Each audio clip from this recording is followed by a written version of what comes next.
मोदीनगर से इस वक्त की बड़ी खबर सामने आ रही है, जहां एचजी फार्म के पीछे बालाजी फार्म कॉलोनी में खाली पड़े मकान में अचानक भीषण आग लग गई। यह मकान पूरी तरह से बना हुआ था, लेकिन इसमें कोई रह नहीं रहा था, यानी कि घर काफी समय से खाली पड़ा हुआ था। ऐसे में सबसे बड़ा सवाल यही खड़ा होता है कि जब घर में बिजली का इस्तेमाल ही नहीं हो रहा था, तो आग कैसे लगी। आग इतनी भयावह थी कि कुछ ही देर में पूरे मकान को अपनी चपेट में ले लिया, जिससे इलाके में अफरा तफरी मच गई। बताया जा रहा है कि यह मकान मोहित और उनकी पत्नी ममता का है। सूचना मिलते ही फायर ब्रिगेड की टीम मौके पर पहुंची और कड़ी मशक्कत के बाद आग पर काबू पाया गया। फिलहाल आग लगने के असली कारण का पता नहीं चल पाया है और मामले की जांच जारी है।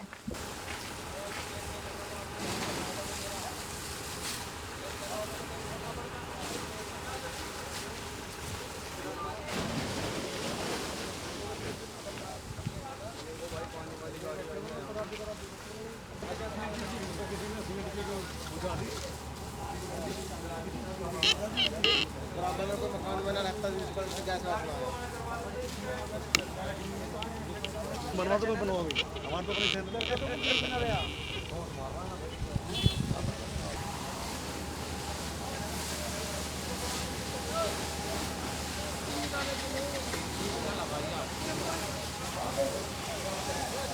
जी सर, आपका नाम? मोहित कुमार। सर, आपके जो मकान में आग लगी है, आपको सूचना कैसे मिली? ये किसी का यहाँ से फ़ोन पहुँचा था मेरे पास कि भैया आपके घर में आग लग गई है। मैंने कि जी कौन से घर में? वो कहने लगे एचजी फार्म हाउस में। फिर मैं तुरंत ही वहाँ से भागा। मैं लंच में खाना खाने आया था, तो तुरंत ही मुझे यहाँ से निकलना पड़ा। जब मैंने देखा बिल्कुल आग भी बिल्कुल धुआंधार हुआ था बिल्कुल।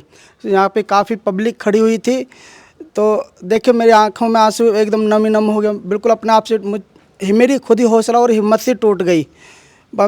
फिर सारी महफिल खड़ी हुई थी, यहाँ पे सभी देखे थे, ब्रिगेड वाले भी थी। जब उन्होंने मेरे को संभाला, हौसला दिया उन लोगों ने, जब जाके थोड़ा काबू सा हो पाया, देख के मैं अपने आप को बिल्कुल टूट चुका।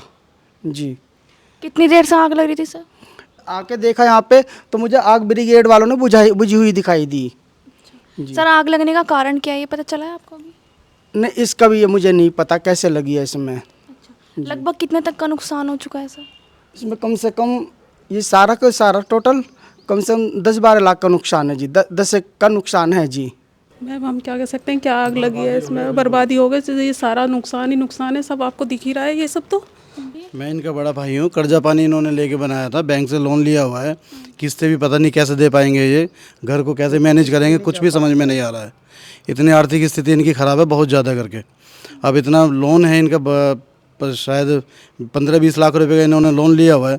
उसकी किस्तें कहाँ से देंगे, इसको मकान को दोबारा बनाएंगे कैसे? हम तो यही नहीं समझ पा रहे हैं कैसे कर पाएंगे।